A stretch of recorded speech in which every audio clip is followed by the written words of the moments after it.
Hello friends! Magluluto na tayo. Ang ating iluluto ngayon ay tinolang manok. Yan ang mga na-miss namin sa Pilipinas. Hindi kami nakakain ng mga ganyan. Kanya pagdating namin kagabi, talagang sinigang ang niluto ko.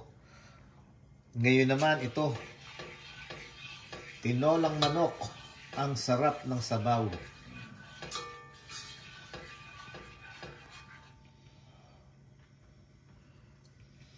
Ewan ko ba bakit gano'n na umuwi kami ng Pilipinas. Pero pagdating namin dito, eto ngayon ang kinakain namin.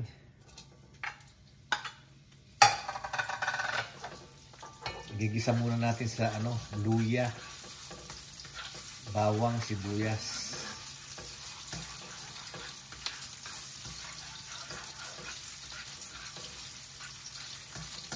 Parang mas natakawang kaming lalo sa ulam ulam natin sa Pinas, yung mga pagkain doon na mga typical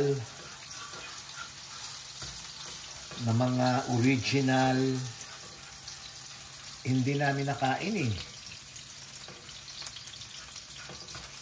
Kaya eto,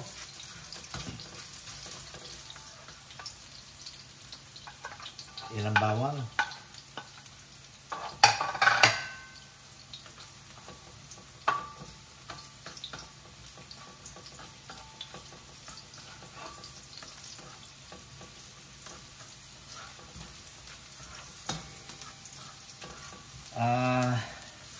Ito na ang start ng second chapter ng lives namin. Buhay retired. Ito na, kanya tuloy-tuloy na to. Hanggang sa pag-uwi namin ng Pilipinas. Samahan nyo kami. At tuloy-tuloy rin to.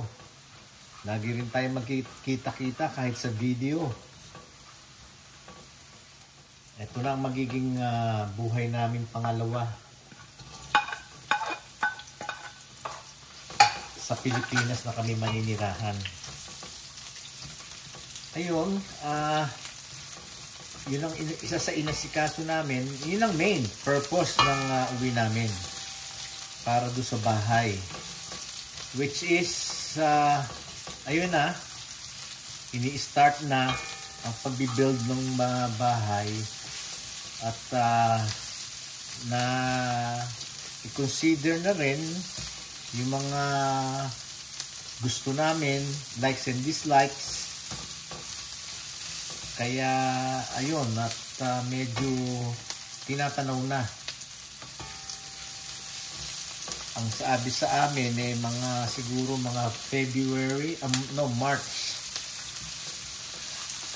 tatapos na. Kaya lang, maliit lang na bahay.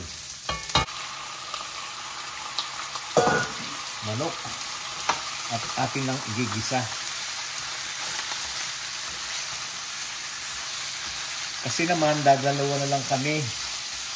Hindi katulad dito, mula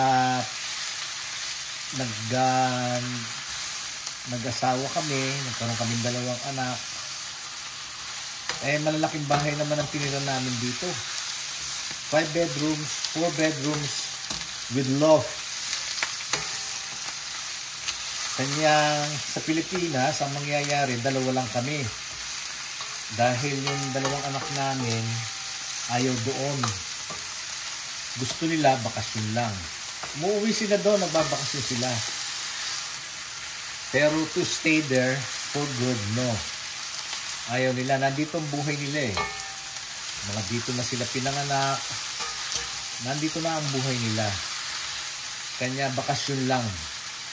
Yun ang gusto nila, bakasyon lang sa Pilipinas.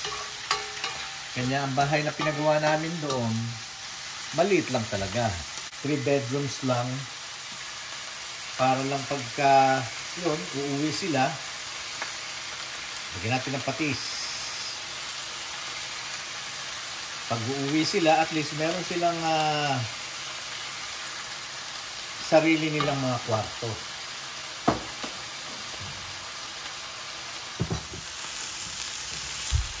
Saka dalawang CR lang na full bath. Tapos may maliit na garden sa harap, sa labas ng bahay. At meron ding maliit na garden sa loob naman ng bakod.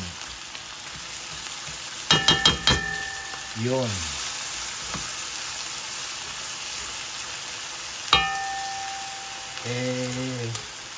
Gaya na sinabi ko, dalawa lang kami.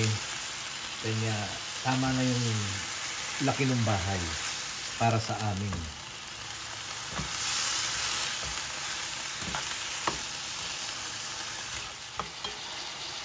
Takpan natin sandali-sandali lang.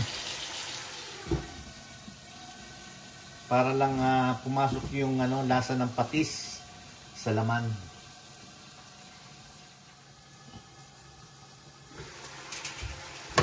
Ayan. At least lumabas na yung mga katas niya. At humalo na rin yung isinangkot siya nating bawang, sibuyas, luya, at saka patis. Yun. Nag-ano na rin siya. Nag-penetrate na rin siya dun sa loob ng karne. Ngayon, karne ng manok. Kala ko nagkamali ako. Ilalagay ko na itong chicken broth. Kung anong gusto nyo ilagay, pwede ha. Gusto nyo tawag dito, bitchin, kung anong type nyo. Tapos, lalagyan na natin ng tubig para sa kanyang sabaw. Ayan na. Nasangkot siya ko na ng husto. Tamang-tama na to. Atin na ngayong palalambutin. Ayan.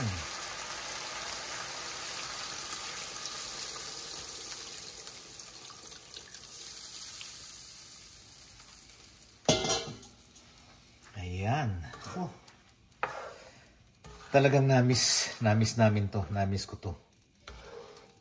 Kasi doon ang mga kinain namin sa Pilipinas, puro mga alam nyo na, yung mga disarsa na wala na yung mga pagkaing original natin.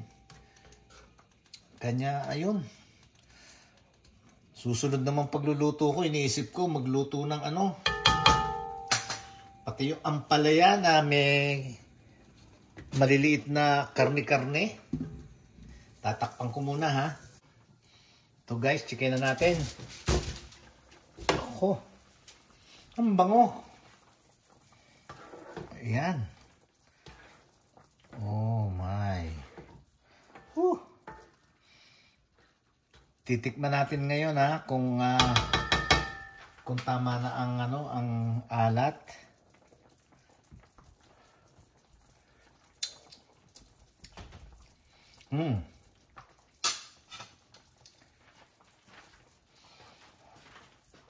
Sa tansya ko, okay na. Ngayon, antayin lang natin lumabas yung katas na manggagaling sa manok para lalong sumarap ang sabaw. Nandoon andun ang sarap. Kaya yung pagpapalambot talagang kailangan yan. Kasi yung lalabas na katas ng karne o kung ano man yung niluluto nyo, yun ngayon ang magmi-mix at sabaw. Kanya yun ang magiging lasa. Tulad niya, tinola. Siyempre, lasang luya, lasang bawang, sibuyas. Lalagyan natin ng sayote. Dahil wala akong fresh na papaya na hilaw. Mani ba? Wala rin ako dahon ng sili. Which is yun ang masarap. Wala. Kung wala, hindi na ako naghahanap. Ganun lang yun eh. Kasi kung maghahanap ka, hindi ka makapagluluto. Basta kung ano lang meron, yun lang. Pagduktong-duktungin. Ayun, maituloy ko pala. Kanya maliit na bahay lang ang binili namin doon. At yun na nga, okay na kami sa sa engineer, sa architect, at sa builders. Ayun, lahat na, kumpleto na. At inumpisahan na. Which is, ang sabi nga, by February or March. Yon. Kaya ito ang bali pangalawang yugto ng aming buhay. Dahil napag-usapan namin ni Jerlyn na which is talagang kailangan at siyempre, tumatanda na tayo, mas nauna akong nag-retire sa kanya. Retired na ako, nauna. Ngayon, ang sabi niya, kung mag-re-retire siya ng maximum retirement, which is at the age of 65, hindi rin niya alam. Baka mamaya may nararamdaman na siya noon, o kaya may sakit siya, yung bang ganon. Kaya inisip namin na mag-retire siya, yung early retirement, which is ang early retirement dito is 55. At the age of 55, you can retire. Kaya lang, syempre, ang retirement mo, maliit, ganon. Ako naman, meron naman akong natatanggap din sa retirement ko. Kaya, ayun, at mapagduduktong-duktong na yon sa Pilipinas. Ngayon, dinicide naman namin na sa Pilipinas na kami dahil nga ako unang-una, 45 years na ako dito sa Amerika. Parang hinahanap ko na rin yung manirahan dyan. Siya, ganun din. Gusto rin niya, palibasa, bata pa siya magre-retire. Gusto rin niya sa Pilipinas na. Kanya, yun, doon na kami magre-retire. Tapos may 2-car garage. Yung bahay, syempre, bibili kami ng sasakyan na nasanay naman kami dito mula noong dumating dito, nakakotse, may sarili kang kotse. Ayun, bibili kaming isang sasakyan na hindi naman kamahalan, hindi naman kagandahan, basta meron lang sasakyan na matatawag. Tapos, isang e-bike para pang palengke, bibili ng iluluto o kung ano man, di may e-bike, tama na yun. Di ba? Kaya ito ang magiging second chapter ng buhay namin. At sana suportahan nyo pa rin ako habang nandun kami, sundan nyo pa rin ang magiging buhay namin. At nga pala maraming salamat sa inyo doon sa mga talagang buo at walang sawang sumusuporta sa akin. Dahil kasi kahit na nandoon ako for 3 weeks na may sakit ako, wala, talagang hindi ako nakapag-video. Si Jerlyn nag-upload. Tapos, syempre, yung kain minsan sa labas, kahit na may sakit, syempre, hindi naman pwedeng hindi kakain. Kanya yung mga na-i-upload ni Jerlyn yun. Kanya, pasensya na kayo, wala akong response, wala akong reply, kahit na kanino. Hindi ako nakahawak ng cellphone. Ngayon lang, pagdating namin dito, tsaka lang. Thank you, Lord. We get back home safe and well. Kanya, maraming salamat sa inyo. Ganon din sana ang gawin nyo, ipagpatuloy nyo suportahan ang aking video, ang aking YouTube, para habang nasa Pilipinas ako, masundan nyo pa rin kung ano ang buhay-buhay. Yon. Ito, kailangan pa natin takpan ng konti dahil medyo matigas pa.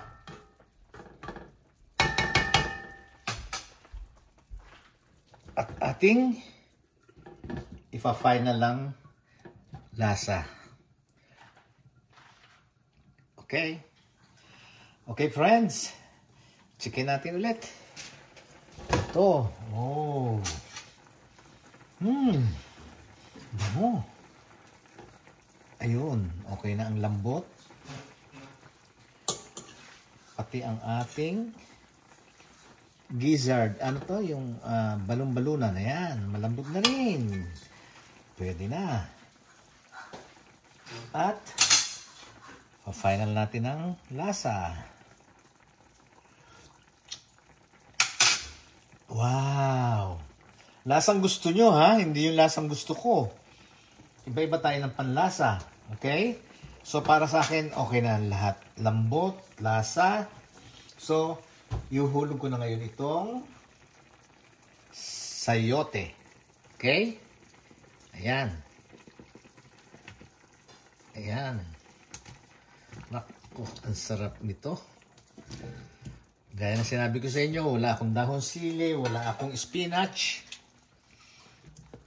Ito lang ang meron ako. So, ito lang ilalagay ko. Hindi na ako naghahanap pagka wala.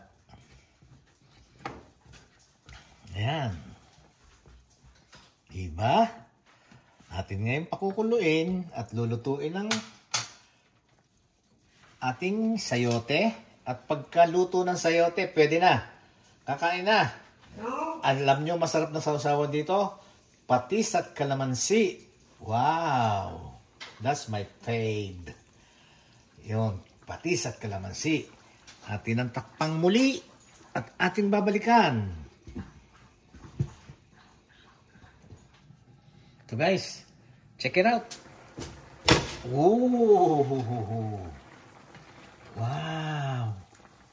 Whew! Eto, luto na ang ating sayote. To make sure. Oh, luto na. Luto na. Eto na. Sisintensyahan ko na. Talagang gutom na ako.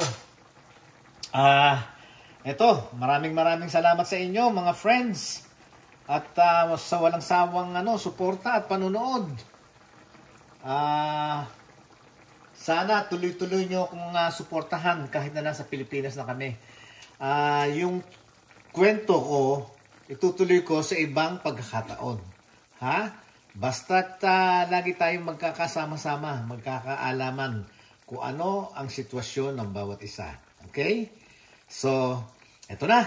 Kakain muna kami at ako'y gutom na. Maraming salamat. Till my next video, I love you all. Bye-bye.